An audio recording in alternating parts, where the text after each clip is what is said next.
ఒక పిల్లోడు అది ఒక రకమైన కటింగ్ వేసుకొని వచ్చాడు. గ్రౌండ్ ఫ్లోర్లో ఉన్నప్పుడు వాడు ఇక్కడ జుట్టు మొత్తం ఇటు 0 సైజ్ పెట్టాడు, ఇటు కూడా 0 సైజ్ పెట్టాడు. ఈ మధ్యలో జుట్టు ఉందో చూసారా, ఉడత సార్ల జుట్టు పెట్టాడు. ఉడత సార్లు. ఎవర్రా ఈ పిల్లోడు అని చూస్తే మనోడే. ఒక గుండి తీసి నా దగ్గరికి వచ్చి ప్రార్థన చేయండి అన్న అన్నాడు. ఇట్లా ఉండొద్దురా అని గుండి పెట్టా. ఆ తర్వాత జుట్టు దగ్గరికి వచ్చా. ఏమిరా ఉడత సార్లు ఉన్నట్టుంది, ఏమిరా అనే లోపే వాడు ముఖం పూర్తిగా మార్చాడు. వాడు కాస్త ఫీల్ అవుతున్నాడు, వద్దులే అని చెప్పి అంతటితో ఆపా. ఆడింటికి వెళ్ళిన తర్వాత వాళ్ళ అమ్మ వాళ్ళతో అంటాడంట, మమ్మీ వచ్చే ఆదివారం నుంచి మీ చర్చికి రాను. మీ చర్చి అంటే వింటారా, మందంతా ఒకటే చర్చి కదా. అది ఒకప్పుడు మాట. ఈ ఆదివారం నుంచి మీ చర్చి వేరు, మా చర్చి వేరు అన్నాడంట.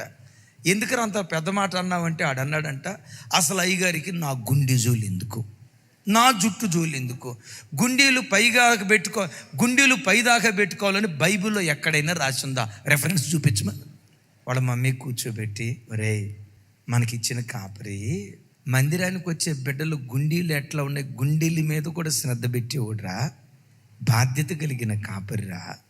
లోకపు ఫ్యాషన్లో సంఘంలోకి రాకుండా సంఘం చుట్టూతా కావలి గోపురంగా ఉండే ఒక నమ్మకమైన కావలివాడురా. వీళ్ళని గద్దిస్తే సంఘం మానేస్తారేమో, వీళ్ళు సంఘం మానేస్తే మనకు వచ్చే దశంభాగాలు రాకుండా ఆగిపోతాయేమో. డబ్బు కోసం సేవ చేసేవాళ్ళు కాదురా, బాధ్యత కలిగిన సేవకులు. వాళ్ళ ప్రజల విషయాలు పట్టించుకోకుండా వదిలేసిన కాపర్లు ఉన్నారు. మన కాపర్లు అలాంటి వాళ్ళు కాదురా, బాధ్యత కలిగిన వాళ్ళు. ఇలాంటి బాధ్యత కలిగిన వాళ్ళ దగ్గర పెరగటం ఇంతకు మించిన భాగ్యమేముంది అని ఒక అర్ధగంట క్లాసు బీకిందట. ముగింపులో వాళ్ళ అమ్మ వైపు చూసి అంటాడంట, అంతేనంటావా మమ్మే, అంతేనంటావా అన్నాడంట. అంతేరా, ఇంతకు మించిందేముందరా అందట. అయితే వచ్చే ఆదివారం నుంచి మన చర్చికే వస్తాలే మమ్మీ అన్నాడంట.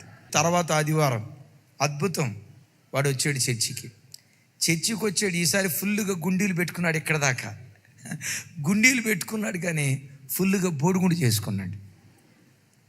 నేను నన్ను చూసి అనుకున్నా, ఇదొక ఫ్యాషన్ అనుకుంటా. బోడిగుండు కూడా ఫ్యాషనే, వద్దులే ఏమనొద్దు అని చెప్పేలోపు వాడు ఎదురుగా వచ్చాడు, ప్రార్థన చేయించుకున్నాడు.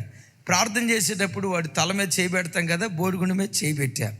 అప్రయత్నంగానే వాడు బోడిగుండు చూసా.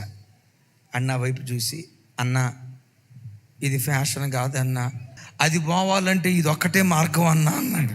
వాడిని దగ్గరకు తీసుకున్నా, నుదుటి మీద ముద్దు పెట్టుకున్నా, జగన్ గారు పెట్టుకున్నట్టు. ఆ తర్వాత వాడు చక్కగా ఆశీర్వదించబడ్డాడు. ఈరోజు నెలకి 1,50,000 రూపాయలు సంపాదించే స్థితిమంతుడిగా దేవుడు నిలవబెట్టాడు.